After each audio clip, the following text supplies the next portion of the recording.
আসসালামু আলাইকুম। স্বাগতম আপনাকে আবির এডুটেক ইউটিউব চ্যানেল এবং ফেসবুক পেজে। আশা করছি আপনারা সকলেই অনেক অনেক ভালো আছেন। তো আজকের এই ভিডিওটা কিন্তু খুবই স্পেশাল হতে যাচ্ছে, কেননা আমরা আজকের এই ক্লাসে মাইক্রোসফট এক্সেলের খুবই পাওয়ারফুল এবং অ্যাডভান্সড একটি ফাংশন ফিল্টার ফাংশন সম্পর্কে শিখব। তো ফিল্টার ফাংশন কিভাবে কাজ করে, ফিল্টার ফাংশনের যতগুলো ব্যবহার রয়েছে, অর্থাৎ বেসিক লেভেল থেকে শুরু করে অ্যাডভান্সড লেভেল পর্যন্ত যতগুলো ব্যবহার রয়েছে সবগুলো আমরা আপনাদেরকে দেখানোর চেষ্টা করব। যারা ফিল্টার ফাংশন সম্পর্কে অলরেডি জানেন, যারা অলরেডি ইউজ করছেন এই ফাংশনটা, আমি আশা করছি তারাও এই ভিডিওটা দেখে নতুন অনেক কিছু শিখতে পারবেন। আর তাছাড়াও আপনাদের প্র্যাকটিস করার সুবিধার্থে আমি এক্সেল ফাইলের লিঙ্কটা আমাদের ভিডিও ডেসক্রিপশন বক্সে দিয়ে রাখবো। আপনারা চাইলে ডাউনলোড করে এটা প্র্যাকটিস করতে পারবেন। তো আর কথা না বাড়িয়ে চলুন ক্লাসটা শুরু করা যাক। তো আজকের এই ভিডিওতে আমরা টোটাল 5টি ধাপে বেসিক থেকে শুরু করে অ্যাডভান্স পর্যন্ত আপনাদেরকে শেখাবো। প্রথমে আমরা ফিল্টার ফাংশনের বেসিক ব্যবহার দেখে নেই। তো এইখানে আমাদের একটি ডাটা টেবিল দেওয়া রয়েছে এবং উপরে দেখতে পাচ্ছেন এরিয়ার একটি ড্রপ ডাউন লিস্ট দেওয়া রয়েছে। তো আপনাকে বলা হলো এখান থেকে আপনার যেই এরিয়া সিলেক্ট করা থাকবে সেই এরিয়ার টোটাল ডাটা এখানে চলে আসবে। তো এটা নিয়ে আসার জন্য আমরা এখান থেকে ইকুয়াল প্রেস করে ফিল্টার লিখে দিলাম। তো প্রথমে আমাদের অ্যারে দিয়ে দিতে হবে। অ্যারে হচ্ছে আমাদের এই পুরো টেবিলটা, বা আমরা যতটুকু নিয়ে আসতে চাচ্ছি। তো পুরো টেবিলটা আমি এভাবে সিলেক্ট করে দিলাম। এখন যদি আমি কিবোর্ড থেকে কমা দিয়ে দিই, তো এখন চাচ্ছে হচ্ছে ইনক্লুড। এটা হচ্ছে আমার ফিল্টার ফাংশনের কন্ডিশনাল পার্ট। তো এটাই মূলত আপনাকে রেজাল্ট প্রোভাইড করবে যেভাবে আপনি চাচ্ছেন। তো ইনক্লুড হচ্ছে আমার এই যে এরিয়ার কলামটা রয়েছে, আমরা এইভাবে সিলেক্ট করে দিলাম। এই এরিয়া ইকুয়াল আমাদের এই সেলের মধ্যে যে এরিয়া লেখা থাকবে এইটা। আমরা যদি এখন ব্র্যাকেটটা ক্লোজ করে এন্টার প্রেস করি, দেখুন আমার কিন্তু ঢাকা জেলার সবগুলো রেজাল্ট চলে এসেছে। এখন যদি আমরা এখান থেকে কোনো জেলা পরিবর্তন করে দেই, দেখুন এটা কিন্তু অটোমেটিক্যালি চেঞ্জ হচ্ছে। তো এই ফিল্টার ফাংশনটা মূলত কীভাবে কাজ করে আপনাদের বোঝানোর সুবিধার্থে যদি একটু এক্সপ্লেইন করি। আমি যদি এইখানে ইকুয়াল প্রেস করে আমাদের এই টোটাল এরিয়া ইকুয়াল টু আমরা এই এরিয়ার যে সেলটা এটা সিলেক্ট করে দেই, অর্থাৎ আমরা ফিল্টারের ক্রাইটেরিয়ার মধ্যে যেটা দিয়েছিলাম, আমরা যদি এটা এন্টার প্রেস করি, এখান থেকে দেখতে পাচ্ছেন আমার যেইগুলো চট্টগ্রাম রয়েছে শুধুমাত্র সেই সেলগুলো আমাদের ট্রু দেখাচ্ছে এবং বাকি সবগুলো কিন্তু আমাদের ফলস দেখাচ্ছে। এখান থেকে ফিল্টার করেছে কি, আপনার যেগুলো ট্রু রয়েছে সেই ট্রু সেলের ডাটাগুলো আপনাকে এখান থেকে দিয়ে দিয়েছে। তো মাইক্রোসফট এক্সেলে ফলস মূলত 0 এবং ট্রু 1 হিসেবে ধরা হয়। তো আমরা এগুলো পরবর্তীতে আরও ধাপে ধাপে শিখব। তো আমি যদি এখানে ডাবল ক্লিক করে দিই এবং একদম শেষে গিয়ে একটা কমা দিয়ে দেই, তো এখানে দেখতে পাচ্ছেন ফিল্টার ফাংশনের কিন্তু আরও একটি অপশন রয়েছে, অর্থাৎ ইফ এমটি। যদি সে রেজাল্ট খুঁজে না পায় তাহলে কি চাচ্ছেন? তো যদি রেজাল্ট খুঁজে না পায় তাহলে কিন্তু বাই ডিফল্ট সে নট অ্যাভেলেবেল এরর দেখাবে। তো আমরা যদি এখানে কোনো মেসেজ দিতে চাই, আমরা যদি লিখি ডাটা নট ফাউন্ড, তো এটা লিখে যদি আমরা এন্টার প্রেস করি এবং এইখান থেকে আমরা এমন কিছু লিখে দেই যেটা আমাদের এই টেবিলের মধ্যে নেই বা এরিয়ার মধ্যে নেই, আমরা লিখে দিলাম। এখন যদি এন্টার প্রেস করি, দেখতে পাচ্ছেন ডাটা নট ফাউন্ড লেখা এসেছে। তো আপনি যদি কিছুই রাখতে না চান, আপনারা এখান থেকে জাস্ট ডাবল কোটেশন 2বার দিয়ে দিবেন। এখন যদি এন্টার প্রেস করি, এখান থেকে কিছুই দেখাচ্ছে না। তো আমরা এখান থেকে যখনই কোনো এরিয়া লিখে দিব বা সিলেক্ট করব, আমাদের ডাটা চলে আসবে। তো ফিল্টার ফাংশনের দ্বিতীয় ধাপে আমি আপনাদেরকে দেখাবো আপনারা কীভাবে মাল্টিপল ক্রাইটেরিয়া মিট করে আপনাদের ডাটা নিয়ে আসবেন। তো এখানে সেম আমাদের একটি ডাটা টেবিল দেওয়া রয়েছে এবং এইখানে আমাদের ক্রাইটেরিয়া এখন 2টা ক্রাইটেরিয়া। প্রথম ক্রাইটেরিয়া হচ্ছে এখানে আমাদের এরিয়া সমান সমান চট্টগ্রাম এবং ক্যাটাগরি সমান সমান ফার্নিচার। অর্থাৎ আমাদের এরিয়ার কলাম থেকে চট্টগ্রামের যে এরিয়াগুলো রয়েছে সেটা এবং প্রোডাক্ট ক্যাটাগরিতে যেসব ফার্নিচার রয়েছে সেই ক্যাটাগরিগুলো আমাকে এইখান থেকে ফিল্টার করতে হবে। তো আমি এইখানে গিয়ে ইকুয়াল প্রেস করে ফিল্টার লিখে দিলাম। প্রথমে আমাদের অ্যারে হচ্ছে আমার টোটাল টেবিল, আমি এইভাবে সিলেক্ট করে দিব। তারপর যদি কমা দিয়ে দেই, এখন আমাদের ইনক্লুড হচ্ছে আমাদের এই যে এরিয়া রয়েছে এইটা ইকুয়াল টু আমাদের এই চট্টগ্রাম এই এরিয়াটা। তো আপনি যদি এখন ব্র্যাকেট ক্লোজ করে এন্টার প্রেস করেন তাহলে কিন্তু আপনাদের ক্রাইটেরিয়া মিট হবে না, কেননা এখানে কিন্তু আমাদের আরও একটি কন্ডিশন রয়েছে, সেটা হচ্ছে আমাদের প্রোডাক্ট ক্যাটাগরির।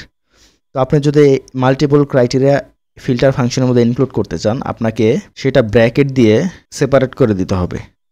তো আমরা এই আমাদের ইনক্লুডের পার্টটা, প্রথম পার্টটা আমরা ব্র্যাকেটের মধ্যে ঢুকিয়ে দিলাম। তারপর আপনাকে কিবোর্ড থেকে গুণন চিহ্ন দিতে হবে। তো আমি যদি আবারও ব্র্যাকেটটা ওপেন করি, এবার আমাদের দ্বিতীয় ক্রাইটেরিয়া হচ্ছে আমাদের প্রোডাক্ট ক্যাটাগরি সমান সমান আমার এইখানে যে ক্যাটাগরিটা থাকবে এইটা। আমি যদি এই কন্ডিশনের ব্র্যাকেটটা ক্লোজ করি এবং ফিল্টারের ব্র্যাকেটটা ক্লোজ করি, এন্টার প্রেস করি, তো দেখতে পাচ্ছেন আমার এখান থেকে এরিয়ার চট্টগ্রাম এবং ক্যাটাগরি ফার্নিচার এই দুইটার ভিত্তিতে আমাদের ফিল্টার হয়েছে। তো অনেকেই হয়তো ফাংশনটা বুঝতে পারছেন না এটা কিভাবে কাজ করছে, তাদের জন্য আমি একটু এক্সপ্লেইন করি। তো আমরা যদি ফিল্টারে এইখানে ডাবল ক্লিক করে দিই, দেখতে পাচ্ছেন আমার এখানে কন্ডিশনের টোটাল 2টা পার্ট রয়েছে। তো আমরা যদি প্রথম পার্টটা এইভাবে সিলেক্ট করি, তো এইখান থেকে দেখতে পাচ্ছেন আমাদের ফলস ট্রু এইভাবে চলে এসেছে। তো আমি যদি এটা কপি করি এবং এইখানে এসে পেস্ট করে দেই। তো এইখান থেকে আমাদের ট্রু ফলস আমাদের প্রথম কন্ডিশনের ভিত্তিতে এসেছে। তো আমি যদি এখন আবারও এই ফাংশনে চলে যাই, আমাদের দ্বিতীয় যে ক্রাইটেরিয়াটা ছিল এটা আমরা কপি করি এবং ইকুয়াল প্রেস করে তার পাশের সেলের মধ্যে আমরা নিয়ে আসি। তো এইখান থেকে দেখতে পাচ্ছেন আমাদের দ্বিতীয় ক্রাইটেরিয়ায় আমাদের এরিয়ায় যেসব এরিয়াগুলো আমাদের ফার্নিচার রয়েছে শুধুমাত্র সেগুলো ট্রু হয়েছে এবং বাকি সব ফলস হয়েছে। তো এইখানে একটা জিনিস আপনাদের সবসময় মনে রাখতে হবে, মাইক্রোসফট এক্সেলে ফলস সমান সমান 0 এবং ট্রু সমান সমান 1। তো আমরা যদি এই দুইটা গুণন করি, এখন আমরা যদি এখানে ইকুয়াল প্রেস করি, আমাদের এই সেলস আমরা গুণন দিয়ে এই সেলস দেই, দেখতে পাচ্ছেন 0 এবং 0 যদি গুণন করা হয় সেটা 0ই আসবে।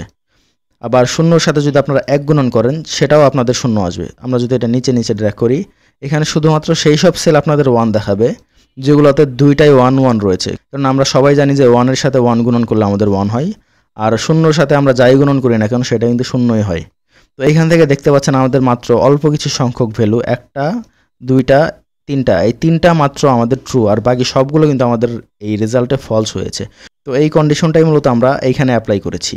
এখন যদি আপনার ক্রাইটেরিয়া এমন হয়, এখানে এরিয়ার কলামে চট্টগ্রাম অথবা আপনাদের প্রোডাক্ট ক্যাটাগরির কলামে ফার্নিচার যে কোনো একটা থাকলেই হবে। তো এটার ভিত্তিতে আপনাকে ফিল্টার করতে হবে, অর্থাৎ আমাদের এরিয়া সমান সমান চট্টগ্রাম অথবা আমাদের প্রোডাক্ট ক্যাটাগরি সমান সমান ফার্নিচার, অর্থাৎ এখানে অর কন্ডিশন দিতে হবে।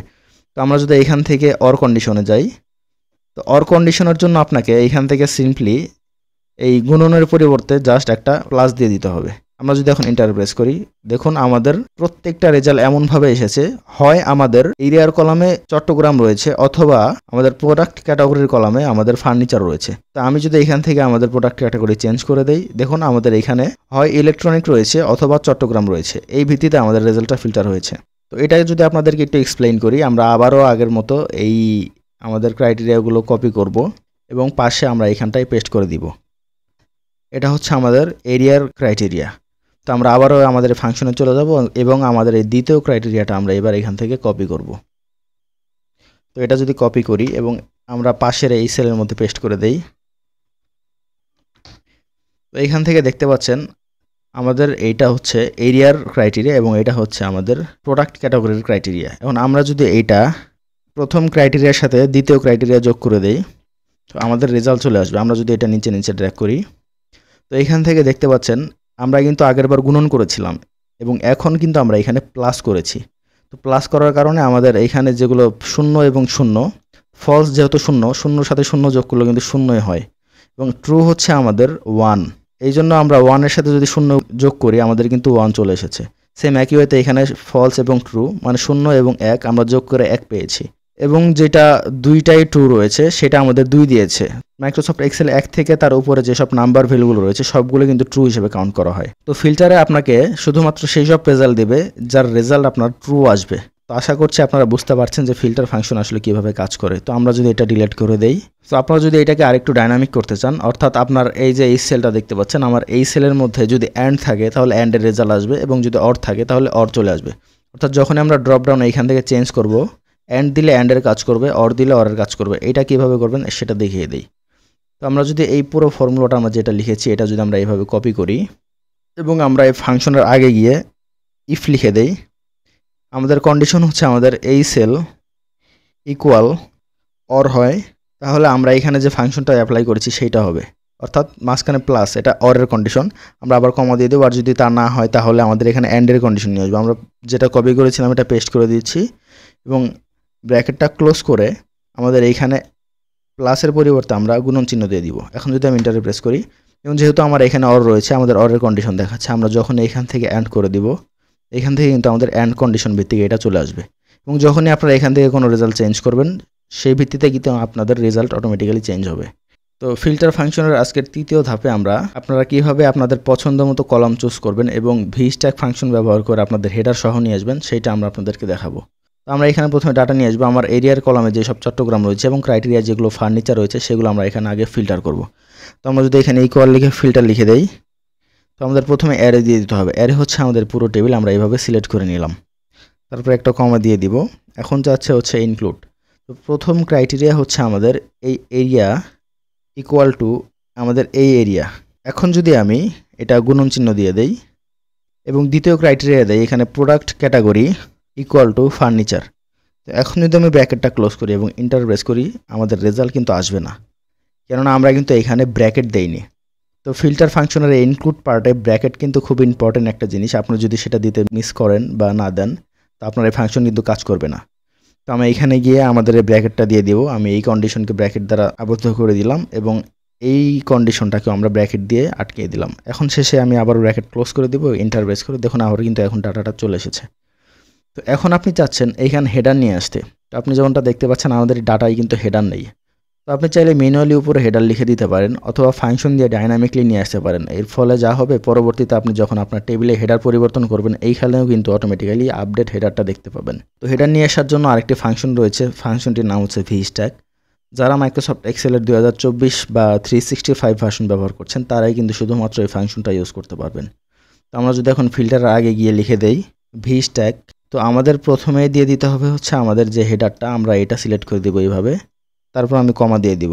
আর দ্বিতীয় এরে হচ্ছে আমরা যে ফর্মুলা এখানে ইউজ করেছি ফিল্টার, এটা আমরা যদি এখন এন্টার প্রেস করি, আমাদের কিন্তু এখানে হেডার চলে এসেছে। তো এখন যদি আপনি চান এখান থেকে নির্দিষ্ট কলাম রাখবেন, বাকিগুলো রিমুভ করে দিবেন, আপনি কিন্তু সেইটাও করতে পারবেন। যেমন এইখানে দেখতে পাচ্ছেন আমার সিরিয়াল ম্যানেজার এরিয়া, অর্থাৎ আমার টেবিলের মধ্যে যে কলামগুলো রয়েছে সবগুলো চলে এসেছে, কিন্তু আপনি ফিল্টার করে শুধুমাত্র আপনাদের ম্যানেজারের নেম, এরিয়া এবং সেলস এই তিনটা নিয়ে আসতে যাচ্ছেন। তো এটা করার জন্য আপনাকে আর একটা ফাংশন ব্যবহার করতে হবে, ফাংশনটির নাম হচ্ছে চুজ কল। তো আমরা যদি এখানে VStack'ের আগে গিয়ে এখন চুজ কল লিখে দেই, এইখান থেকে আমরা প্রথম যে অ্যারেটা, এটা হচ্ছে আমরা যে ফাংশনটা এখানে ইউজ করেছি এইটা, তো একদম শেষে চলে যাব, একটা কমা দিয়ে দিব। এখন চাচ্ছে এখান থেকে কত কত নাম্বার আমরা কলাম রাখতে যাচ্ছি। তো এই টেবিলে আমাদের কলাম নাম্বারগুলো আপনারা দেখতে পাচ্ছেন 1 2 3 4 5। তো আমরা এখান থেকে আমাদের 2 নাম্বার কলাম, 3 নাম্বার কলাম এবং 5 নাম্বার কলাম রেখে দিব। এখন যদি আমি ব্র্যাকেটটা ক্লোজ করে এন্টার প্রেস করি, দেখতে পাচ্ছেন আমাদের শুধুমাত্র নাম, এরিয়া এবং সেলস চলে এসেছে। তো আজকের এই চতুর্থ ধাপে আমরা ফিল্টার ফাংশন আরেকটি অ্যাডভান্স ইউজ শিখব। সেটা হচ্ছে আপনারা কিন্তু ফিল্টার ফাংশনকে অন্যান্য ফাংশনের অল্টারনেটিভ হিসেবে ইউজ করতে পারবেন, যেমন sum ifs, average ifs, maximum ifs. এই ফাংশনগুলোর বিকল্প হিসেবেও কিন্তু আপনি ফিল্টার ফাংশন ইউজ করতে পারেন।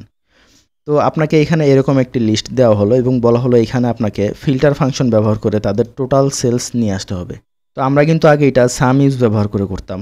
তো আমরা যদি এখানে ইকুয়াল প্রেস করে সাম ইফ লিখে দেই, সাম রেঞ্জ হচ্ছে আমাদের এই রেঞ্জ, আমরা একটা কমা দিয়ে দিব। তো ক্রাইটেরিয়া রেঞ্জ হচ্ছে আমাদের এখানে যে নামটা রয়েছে এটা, কমা দিয়ে আমাদের ক্রাইটেরিয়া হচ্ছে এই নাম। আমরা যদি এখন এন্টার প্রেস করি, আমাদের রেজাল্ট কিন্তু সুন্দরভাবে দিয়ে দিয়েছে। কিন্তু এখন আপনাকে বলা হলো এই রেজাল্টটা আপনাকে ফিল্টার ফাংশনের মাধ্যমে নিয়ে আসতে হবে। তো এটা কীভাবে করবেন চলুন সেটাই দেখিয়ে দিচ্ছি। তো আমি এটা ডিলিট করে দিলাম এবং এইখানে গিয়ে আমরা ফিল্টার লিখে দিব। তো প্রথমে যাচ্ছে আপনাদের অ্যারে। আমরা যেহেতু এইখান থেকে শুধুমাত্র আমাদের সেলস ফিল্টার করব, আমরা সেলসের কলামটা এইভাবে সিলেক্ট করে দিব। এখন যদি কমা দিয়ে দেই, তো আমাদের কন্ডিশন হচ্ছে আমাদের এই যে নামের যে কলামটা রয়েছে এইটা ইকুয়াল টু আমার এইখানে যে নাম রয়েছে এইটা। এখন যদি আমরা ব্র্যাকেটটা ক্লোজ করি এবং এন্টার প্রেস করি, দেখুন আমাদের আলী হুসাইনের যে রেজাল্টগুলো এগুলো চলে এসেছে। তো আমাকে এইখান থেকে এগুলোর সাম করতে হবে। তো আমাকে আলাদা কোনো কলামে গিয়ে এটা সাম করার প্রয়োজন নেই। আমরা এখানে এই ফাংশনের আগে গিয়ে যদি সাম লিখে দেই এবং শেষে গিয়ে ব্র্যাকেটটা ক্লোজ করে দেই, দেখুন আমার কিন্তু হাসান আলীর যে সামসটা সেটা চলে যাচ্ছে। এখন যদি আমরা এটা নিচে ড্র্যাগ করি, ওয়াও, দেখুন আমরা কিন্তু ফিল্টার ফাংশন ব্যবহার করে এটা করে ফেললাম। তো আপনি যদি এখান থেকে অ্যাভারেজ রাখতে চান, আপনি সামের পরিবর্তে এখান থেকে অ্যাভারেজ লিখে দিন। এখন যদি এন্টার প্রেস করি, এটা কিন্তু আমাদের অ্যাভারেজ চলে এসেছে। তো সেম ওয়েতে আপনি এখান থেকে ম্যাক্সিমাম, মিনিমাম এই সবগুলো কিন্তু ইউজ করতে পারবেন। তো এখন যদি আপনাকে বলা হয় এইখান থেকে নাম ভিত্তিক এবং উপরে যে এরিয়া দেওয়া থাকবে সেই এরিয়ার ডাটাগুলো এইখান থেকে নিয়ে আসতে হবে। তো আপনি জাস্ট এইখান থেকে প্রথম কন্ডিশনটা ব্র্যাকেটে ক্লোজ করে দিবেন এবং শেষে গিয়ে গুণন চিহ্নিত আপনাদের দ্বিতীয় ক্রাইটেরিয়া দিয়ে দিবেন। দ্বিতীয় ক্রাইটেরিয়া হচ্ছে আমাদের এই এরিয়ার সমান সমান আমাদের এইখানে যে এরিয়া দেওয়া থাকবে সেইটা। তো আমরা এটা অবশ্যই F4 ক্লিক করে লক করে দিব। তো আমরা যদি এখন ব্র্যাকেট ক্লোজ করি, এন্টার প্রেস করি, তো এইখান থেকে কিন্তু আমার হাসান আলীর খুলনা রেজাল্ট দিয়ে দিয়েছে। এখন যদি আমরা এটা নিচে ড্র্যাগ করে দেই, দেখতে পাচ্ছেন আমাদের কিন্তু প্রত্যেকটা সেলারের অ্যাভারেজ চলে এসেছে এরিয়া ভিত্তিক। তো এইখান থেকে আপনি যদি সাম দেখতে চান, এখান থেকে সাম লিখে দিবেন। এখন যদি আমরা নিচে ড্র্যাগ করে দেই, এইখান থেকে আপনি যখন এরিয়ার নাম পরিবর্তন করবেন সেই এরিয়ার তাদের নাম ভিত্তিক টোটাল সেলস চলে আসবে। তো আজকের এই ফিল্টার ফাংশনের সর্বশেষ ধাপে আমরা খুব অ্যাডভান্স একটি বিষয় শিখব, সেটা হচ্ছে আপনারা কিভাবে অ্যাপ্রক্সিমেট সার্চের ব্যবহার করবেন। অর্থাৎ এখানে আমার সেলস ম্যানেজারের সেলে শুধুমাত্র হাসান লেখা রয়েছে। তো এখানে যদি আপনারা দেখেন আমার এখানে শুধুমাত্র হাসান নামে কোনো সেল নেই। আমাদের সেলস ম্যানেজারের কলামে কিন্তু প্রত্যেকটা সেলস ম্যানেজারের ফুল নেম দেওয়া রয়েছে। তো আপনার নাম যদি এইভাবে থাকে তাহলে কিভাবে আপনারা ডাটা ফিল্টার করে খুঁজে বের করবেন সেটাই আমরা আপনাদেরকে এখন দেখাবো। তো আমরা এটা নিয়ে আসার জন্য আমরা এখানে সার্চ ফাংশনের হেল্প নিব। তো সার্চ ফাংশনের কাজ কি আমরা যদি আপনাদেরকে দেখিয়ে দেই, এখানে ইকুয়াল প্রেস করে আমরা সার্চ লিখে দেই। প্রথমে আমাদের ফাইন্ড টেক্সট হচ্ছে আমাদের এই যে হাসান এইটা, তারপর কমা দিয়ে দিব। এখন হচ্ছে উইদিন টেক্সট, মানে এই লেখাটা কোন রেঞ্জের মধ্যে রয়েছে, এটা হচ্ছে আমাদের সেল ম্যানেজার যে রেঞ্জ। এটা আমরা যদি এখন এন্টার প্রেস করি, এখান থেকে দেখতে পাচ্ছেন আমাদের হাসান লেখাটা যেই সকল সেলে রয়েছে সেই সকল সেলে আমাদের কত নাম্বার পজিশনে সেই লেখাগুলো রয়েছে সেই নাম্বারগুলো চলে এসেছে। তো এখন যদি আমরা এই ফাংশনটা ইজ নাম্বারের মধ্যে দিয়ে দেই, ইজ নাম্বারের কাজ হচ্ছে আমার নাম্বার ভ্যালুগুলোকে ট্রু দিবে এবং বাকি যে এররগুলো এসেছে এগুলোকে ফলস দিবে। তো আমরা যদি এখানে গিয়ে ইজ নাম্বার লিখে দেই এবং শেষে গিয়ে ক্লোজ করে এন্টার প্রেস করি, দেখতে পাচ্ছেন আমাদের রেজাল্টগুলো ট্রু এবং ফলসে কনভার্ট হয়ে গিয়েছে। এখন যদি আপনারা এখানে একদম শুরুতে গিয়ে ফিল্টার লিখে দেন, প্রথমে অ্যারে দিয়ে দিতে হবে। অ্যারে হচ্ছে আপনারা এখান থেকে যে রেজাল্টগুলো চাচ্ছেন আমরা পুরো টেবিলটা এইভাবে সিলেক্ট করে দিব, তারপর জাস্ট একটা কমা দিয়ে দিবেন। এবং আমাদের যে ইনক্লুড হচ্ছে আমরা এখন যেটা বানিয়েছি আমাদের ইজ নাম্বার এবং সার্চের কম্বাইনে, আমরা এটা জাস্ট শেষে গিয়ে ব্র্যাকেটটা ক্লোজ করে যদি এখন এন্টার প্রেস করি, এখান থেকে দেখতে পাচ্ছেন হাসানের যেই রেজাল্টগুলো সেগুলো চলেছে। এইখান থেকে হাসান আলী, হাসান খান, আর রাশেদুল হাসান সবগুলো চলে এসেছে। আমরা যদি এখানে শুধুমাত্র এমডি লিখে দেই, দেখতে পাচ্ছেন এমডি রিলেটেড যতগুলো ডাটা সব চলে এসেছে। তো এইভাবে কিন্তু আপনারা মাইক্রোসফট এক্সেলে অ্যাপ্রক্সিমেট ম্যাচ সার্চ ইউজ করে আপনাদের পুরো নাম লেখার দরকার নেই, আপনারা জাস্ট নির্দিষ্ট কয়েকটা সংখ্যা লিখলেই বা নির্দিষ্ট কিছু ওয়ার্ড লিখলেই সেই পুরো ডাটা কিন্তু ফিল্টার হয়ে যাবে। সম্মানিত ভিউয়ার্স, আজকের এই ক্লাসে আমরা মাইক্রোসফট এক্সেলে ফিল্টার ফাংশনের একদম বেসিক লেভেল থেকে শুরু করে অ্যাডভান্স লেভেল পর্যন্ত প্রত্যেকটা ব্যবহার শিখেছি। তো আজকের এই ভিডিওটি যদি আপনাদের কাছে ভালো লেগে থাকে তাহলে একটু সময় নিয়ে আমাদের ভিডিওতে একটা লাইক দিয়ে দিন এবং কমেন্টে জানিয়ে দিন আপনাদের কাছে এই ভিডিওটা আজকে কেমন লেগেছে, আপনাদের কাছে কোনো বিষয় নতুন ছিল কিনা বা নতুন কি বিষয় আজকের এই ক্লাস থেকে শিখতে পেরেছেন আমাদেরকে অবশ্যই কমেন্ট করে জানিয়ে দিবেন, কেননা আপনাদের মতামত কিন্তু অনেক গুরুত্বপূর্ণ আমাদের কাছে। আর এই চ্যানেলটি সাবস্ক্রাইব করতে ভুলবেন না, কেননা আমরা সামনে এরকম আরো দারুণ ভিডিও উদাহরণ সহ আপনাদের সামনে নিয়ে আসবো। আর আপনি যদি ফেসবুক পেজ থেকে আমাদের ভিডিওটা দেখে থাকেন অবশ্যই আমাদের পেজটাকে ফলো করে একটি লাইক দিয়ে দিন, যাতে আমাদের ভিডিওগুলো সহজেই আপনার কাছে পৌঁছে যায়। আপনাদের সুবিধার্থে কিন্তু আমরা আমাদের এক্সেল ফাইলের ডাউনলোড লিঙ্ক আমাদের ভিডিও ডেসক্রিপশন বক্সে দিয়ে রাখবো, আপনারা চাইলে সেটা ডাউনলোড করে প্র্যাকটিস করতে পারেন। তো এক্সেল ফাইলটা ডাউনলোড করে নিন, বেশি প্র্যাকটিস করুন, আপনাদের দক্ষতাকে বাড়িয়ে তুলুন। ভালো থাকবেন সবাই, দেখা হবে পরবর্তী ক্লাসে। ধন্যবাদ সবাইকে।